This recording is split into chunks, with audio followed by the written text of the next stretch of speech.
Hey, my YouTubers, I'm back with a really good recipe again. If you're like me and you like and have had the little triangles with the spinach and feta cheese, it's called spanakopita, and it's a little Greek treat and pastry, savory. This is similar, but in this recipe, we're going to add some ricotta and change it up a bit. And we use puff pastry, so this is really good. Now, you can use frozen with this recipe, but I used fresh, and I'll tell you why. I like to tell the truth and fill you guys in, so if it helps, it helps. I had a whole bag of Publix, and I was ready to use it because it's easier to get the water out of the Publix frozen.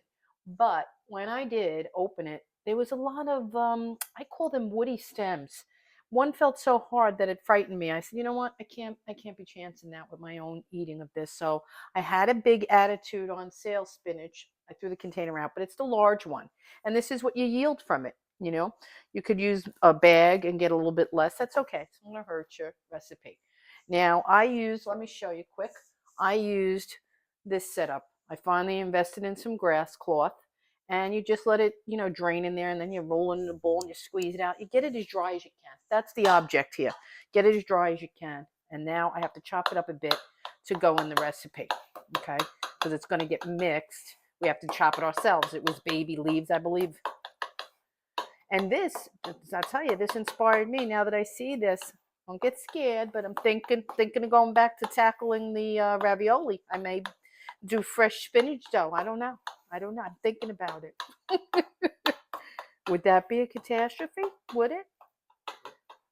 I think I'm going to go for it. I really do, because now I see how easy it is or will be. Let's put the ricotta in first. Get a nice big bowl. And this is just this new container size from Polio. Seems to be the perfect size. And guys, don't worry, because I was a little concerned. It's just Vin and me, and we don't have 10 people here waiting to eat these. It's going to yield a good maybe dozen little rolls. They're called little spinach feta rolls. They look like little, you'll see. But in any event, there's more than we could eat. I don't know if you can freeze them, I believe. I'll put everything in the directions. If I discover you can freeze them, I'll say so, and how to treat them.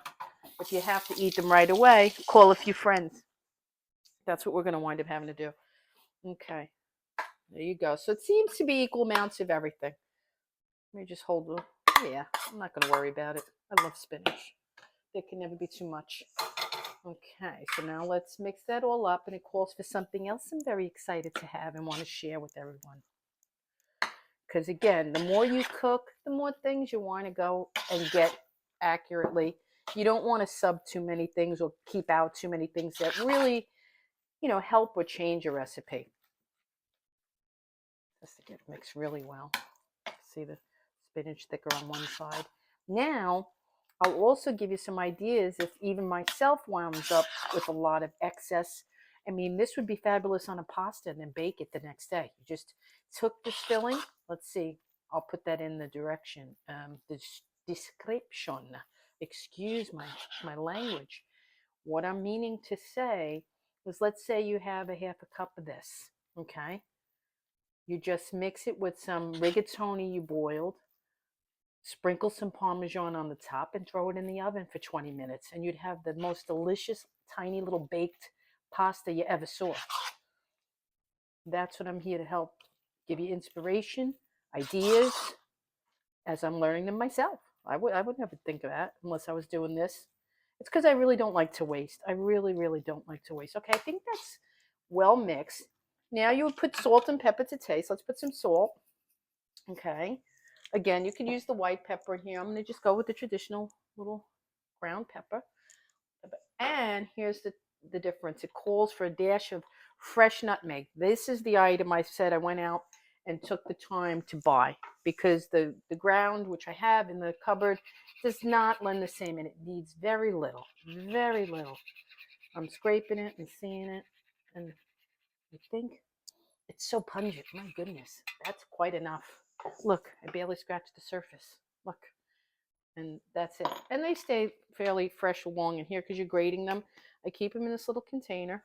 I'm very happy about that, because many of these ricotta, spinach, and different fillings, even like in the spinach pie I made, remember that's when we used it before? That's another thing. If you had, you're not going to have any pastry left, but you could maybe freeze it and save it for a pie. I don't know. Whatever ideas I got in my bag, I'll put for you. All right. Now, this I'm going to just sit on the side, let it chill. I have an egg ready to put on the pastry, but these we're using puff pastry here, regular Pepperidge Farm. I made the mistake of taking them out not soon enough. They're still stiff to bend. I don't want to bend them, so they have to soften for a little bit, give it some time. Okay, as you see, the pastry softened enough for us to fill. I did cut it into 6. Here's the 3 it comes. See, now this is malleable and soft. I cut this way into 3 and then again. Okay, I'm not going to do that. I'm going to show you 6 and then we're going to do the rest off camera because it's just, you need to know how to do 1 or 2, really. So here's our chilled filling. And like I said, it looks like we're going to have a lot left. We don't know. I'm working with a teaspoon and very clean hands. So now look, about that much, right? Okay. You want it to be substantial. And I feel it's going to be. Okay. Then you take a little egg wash and you go here like this and like this. Okay. And now we're going to roll. Take this. We're going to roll. We don't have another cookie day. Okay. Just roll it nice and tight if you can. And see that egg? We'll hold it in. And that's it. Then when they all are on the pan, the last thing I'll do is I'll put some egg wash on all of them. But then you just proceed now and take in your little bit of filling. Don't overfill. I'm trying not to. I've done this spanakopita before with phyllo. So this is a welcome recipe to me because phyllo, if anybody knows, that is so difficult to work with and you have to keep it moist in between what you're doing. Very difficult. So this is a welcome change. Little cigar-like filling rolls. And then you could cut them, if you really want to make them cocktail, you would cut them in half after they're cooked. They puff up beautiful and golden, and they're absolutely delicious. And like I said, probably more than likely, we'll have a good amount of filling left. We'll see. I'll give you my ideas in the description because I just thought of it. What a wonderful baked ziti or rigatoni this would be. All you're missing is some mozzarella. Mozzarella. Someone said I say mozzarella funny. So I'm going to say mozzarella. Mozzarella. I can't do it. I've been saying mozzarella my whole life. Want me to change now? Look at that. Saying that's pretty good. I did that deliberately. I'm thinking I don't want to over. I put a seam side down. They're pretty hefty. I would cut them into cocktail size. I wouldn't, it's up to you. You're going to make them for your party, your people, your whatever. You may want to keep them long, maybe as a starter. But I would cut them in half and put them out as an appetizer. This is really more of a party food. This is perfect for tomorrow. It's Saturday here. This is a good Super Bowl Sunday thing if you want to change from the usual suspects. My hubby loves pigs in a blanket, and this is my trade-off for him because I'm kind of tired of pigs in a blanket. I like them, but every now and again you want something different. And I like this. This is different and delicious. Like I said, say you're probably already bored seeing me roll. We'll do a couple more and then we'll show you the finale of what they look like when they're absolutely done. Golden and beautiful. And I'll put the times and temperature and all of that. I'm shooting for 375 and 15 to 20 minutes. Start checking at 15 for a golden. Get this. Oh, and I got to share with you. I just threw out my other one, the brush.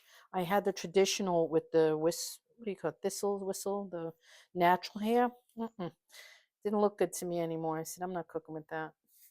Didn't have no lasting power. Oh, just want to play with these. Okay, that looks beautiful. One more.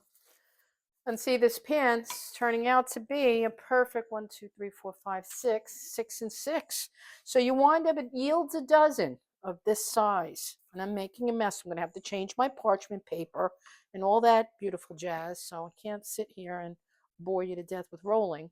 But I wanted you to see a couple of them done and how you get the knack for it after a while. Say, I'm noticing it's too overfill, but I'll spread it out. Like I said, it's our food. My hands are clean, but you have to play with it a little bit. Let me just rinse because it does get on your fingers. Okay. Last one on camera. And I apologize for these transitions and cuts, but for right now, we're still learning and we're trying to get as smooth as possible for the viewers. You guys, we appreciate it. But for now, we're trying our best to have the least amount of cuts, and we try to make the videos not too long. You know, we just want to get the recipe out there, show you what's necessary, and then that. Let me just show you this part, and that's it. You just do it like that. When you've got all 12 rolled up, you put your egg wash. That one had a little too much. Okay, and that's what's going to give them that golden sheen. And you could borrow. No harm. Very little. Okay, that's enough of that. And we're going to repeat that 6 more times. And when we see them again, they'll be golden and beautiful. Here's the finished recipe, guys. Right out of the oven, fresh, piping hot, and delicious looking. They're puffed bigger than I thought they would, so they'll be excellent cut in half. I'm going to transfer them. Let's see if they're cool enough to transfer to this beautiful wood platter. This is our dinner, okay? We don't have nothing else going on at Casa Furtado. Okay, and I did. Oh, smart move, Jeanine. Finally, parchment paper. Great idea. What a breeze to get them off the paper. Are you seeing this, guys? You know I can't bake, even savory, but I can do this. They smell incredible.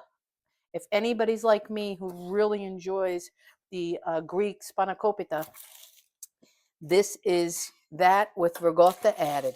That's it. Just changed the shape, added ricotta, but it's basically that same savory snack. The little triangles that you see in the frozen section. Or if you get them fresh in the, I know in New York I could get them fresh at my North Shore Farms. But, I mean, just look at that, baby. And in the recipe, I mean, you could get fancy. I think when they put the egg wash on, they put toasted sesame seeds if you want to get fancy. I'm not going to do that because I'm not fancy. I'm just here to share a recipe or two, hopefully help you out, share the delicious food we're eating. That one's a little too hot. He's going to hurt the other guy. Okay, got to move him, got to move him. Little things like that. Ooh, am I hungry now? Let's see if we can make room over here for this other guy. This big boy. He's a big boy here. Oof.